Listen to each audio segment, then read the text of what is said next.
Kembali bersiaran dalam Selamat Pagi Malaysia. Terima kasih kepada anda semua. Baiklah, sekarang kami akan kongsikan kepada anda semua #korbanku untukmu. Jadi kalau anda nak berkorban, ini slot untuk anda kerana kita akan bersama dengan Easy Korban.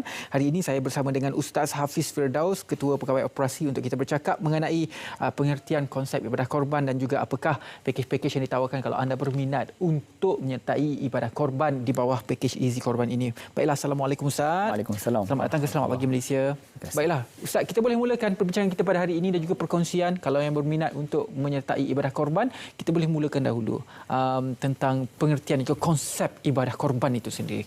Silakan Ustaz. Bismillahirrahmanirrahim. Okey, bila sebut pasal kurban, ramai yang akan ingat bermaksud kurban itu adalah sembelihan. Asal perkataan kurban itu ialah mendekatkan diri kepada Allah. Dan kalau kita tengok kalau kita sebut kawan rapat ataupun kawan baik, kita akan panggil kawan qarib. Itu asal perkataan dia, qurba. Jadi kurban ini bermaksud adalah mendekatkan diri kita kepada Allah, yang mana bila kita buat kurban itu bermaksud tanda kita sayang kepada Allah, tanda kita syukur kepada Allah Subhanahu Wa Taala. Okey, Ridwan, kalau kita ada isteri, ada anak, kita sayangkan isteri, sayangkan anak kita.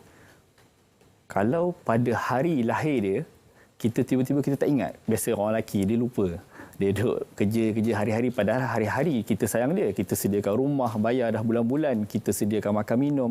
Tapi bila kita lupa pada hari lahir isteri kita, dia akan rasa mengajuk. Macam, suami kita ni dah ada orang lain ke kan? Ataupun apa, dia tak ingat kat kita. Jadi, kenapa kita sambut hari lahir isteri kita, tanda kita sambut hari lahir anak kita, bermaksud kat situ, kita menyambut hari kesempurnaan umur mereka. Maknanya tanda kita sayangkan dia, tanda cinta kita kepada isteri kita. Begitu juga dengan hari raya korban. Pada hari terakhir, pada khutbah terakhir Nabi Muhammad SAW, yang mana pada haji wada, pada hari Arafah, Nabi berkhutbah, turun ayat yang terakhir, maknanya menyempurnakan ayat Al-Quran, surah Al-Maidah ayat yang ketiga. A'udzubillahi minasyaitonirrajim. Al-yauma akmaltu lakum dinakum wa atmamtu alaikum ni'mati wa raditu lakumul Islam madina. Pada hari ini aku telah sempurnakan bagi kamu agama kamu, dan aku telah cukupkan ke atas kamu nikmatku, dan aku telah redha agama Islam ini sebagai agama kamu. Pada hari tersebut Allah mengisytiharkan Allah telah redha agama Islam. Bermaksud dekat situ, hari tersebut adalah hari kesempurnaan agama Islam. Kita sambut hari lahir yang tak pernah dengar mana-mana dalil, tapi bila kita ada hari kesempurnaan agama Islam, kita buat tak tahu. Padahal kita lahir berada di dalam agama. Kita pada zaman Rasulullah nak sampaikan kepada ayat yang terakhir itu, bermacam-macam liku, Ridwan. Khabbab bin Al-Arad ditusuk badan belakang dia, ke punggung dia diseksa. Bilal bin Rabah dihempap dengan batu. Sumayyah disula sehingga mati syahid, menjadi wanita pertama syahid, untuk sampai kepada ayat itu, yang mana akhirnya ayat itu memberi satu kekecewaan yang besar buat agama-agama lain, kerana agama lain tak diisytiharkan pun sebagai agama yang diredai dan hari Islam yang agama yang sempurna oleh Allah Subhanahu Wa Taala. Jadi di bawah Easy Korban ini apakah yang akan disediakan oleh pihak Easy Korban kalau sesiapa yang berminat untuk menyertai korban di bawah Easy Korban? Okey, bersama dengan Easy Korban, kita menyediakan tawaran pakej korban luar negara dan di dalam negara.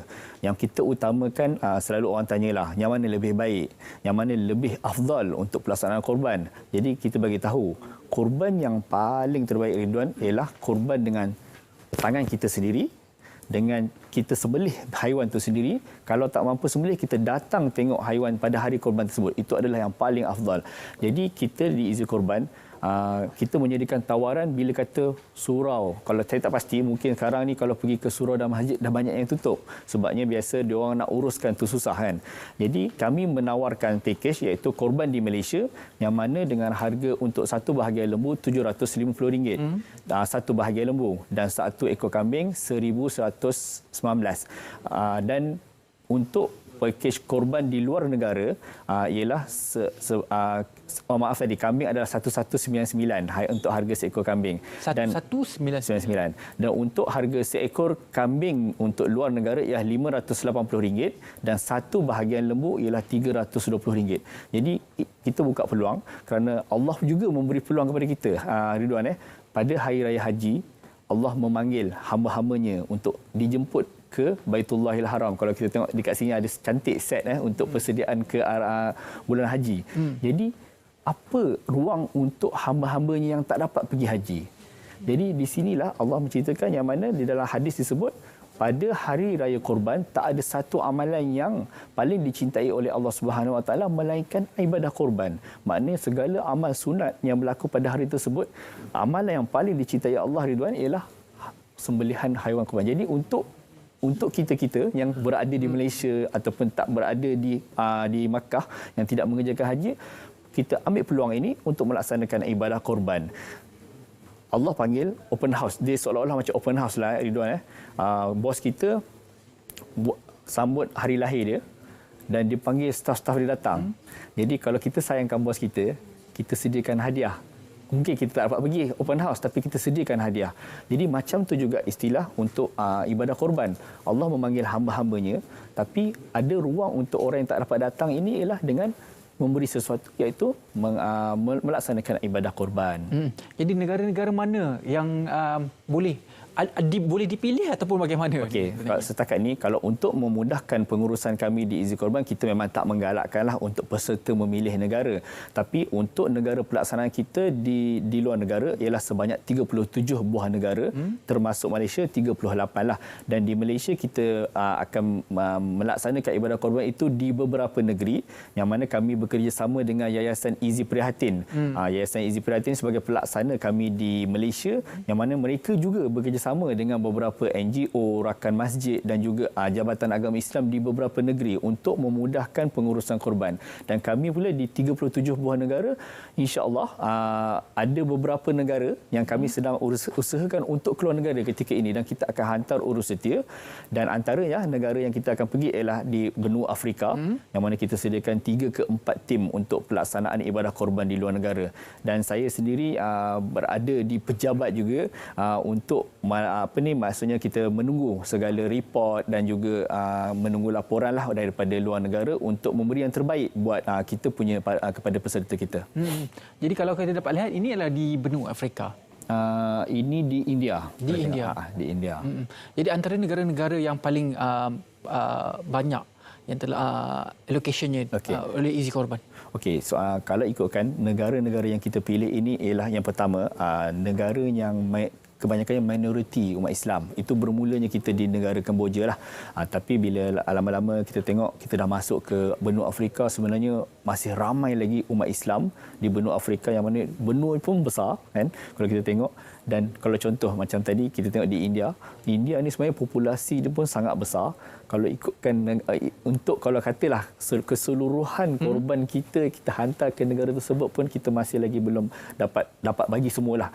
Tapi itulah bukan tujuan utama, Ridwan. Maknanya kita pusing balik pun apa-apa pun kita akan tanya balik kenapa masih ramai lagi yang tak buat ibadah korban ni. Sebab kita masih lagi kalau tengok, kalau betul-betul kalaulah semua orang Malaysia ni buat korban, habis lembu dan kambing dalam Malaysia ni. Tapi yang kita nak tengok, kalau boleh sama-sama kita raikan hari kesempurnaan agama Islam ni, jangan ada yang tertinggal sebab ibadah ni hanya setahun sekali. Terlepas tahun ni, Ridwan, tak boleh nak diqada lagi pada tahun yang akan datang. Allah bagi peluang untuk ibadah korban ni sampai 4 hari. Terlepas hari pertama, ada hari kedua, hari ketiga, hari keempat. Tak mampu untuk buat seekor lembu, Allah bagi peluang buat seekor kambing. Tak mampu seekor kambing, bagi lagi satu bahagian. Satu bahagian tu Allah bagi lagi kongsi sehingga boleh dapat satu keluarga untuk satu bahagian lembu. Jadi itu hikmah dia apabila kita dapat berkorban lah. Kalau di Malaysia ni, di antara lokasi-lokasi di bawah Izzi Korban itu di mana? Antaranya kita laksanakan di negeri Melaka, di negeri Terengganu dan di negeri Pahang, dan juga kita ada bekerjasama untuk dengan tak silap saya Mawib di Keledang di Hulu Selangor.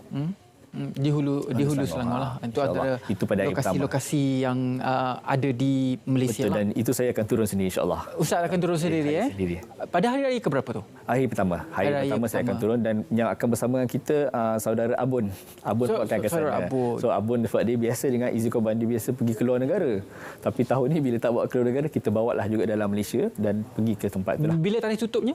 Okey, untuk tarikh tutup pelaksanaan pendaftaran ibadah korban kita ialah untuk korban Malaysia sehari sebelum raya 9 Zulhijjah. Sebab sekarang tak confirm lagi tarikh yang masih. Jadi kita letak 9 Zulhijjah sehari sebelum hari raya korban untuk korban Malaysia, dan tutup hari raya, pendaftaran korban di luar negara ialah pada hari raya kedua. Itu memang setiap tahun kita buatlah.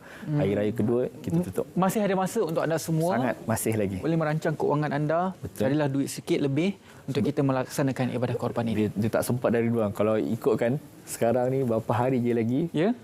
Kalau boleh, saya kalau katalah kita ada kekuatan, kita rasa kita mampu untuk membayar hutang, tak ada masalah untuk kita berhutang dulu melaksanakan ibadah korban supaya jangan kita terlepas. InsyaAllah. Terima kasih banyak-banyak kepada Ustaz Hafiz Firdaus, Ketua Pegawai Operasi Easy Korban, bersedia dan juga berkongsi kepada kita semua berkenai hashtag korbanku untukmu. Baiklah, terima kasih banyak-banyak Ustaz. InsyaAllah ada rezeki nanti kita jumpa lagi.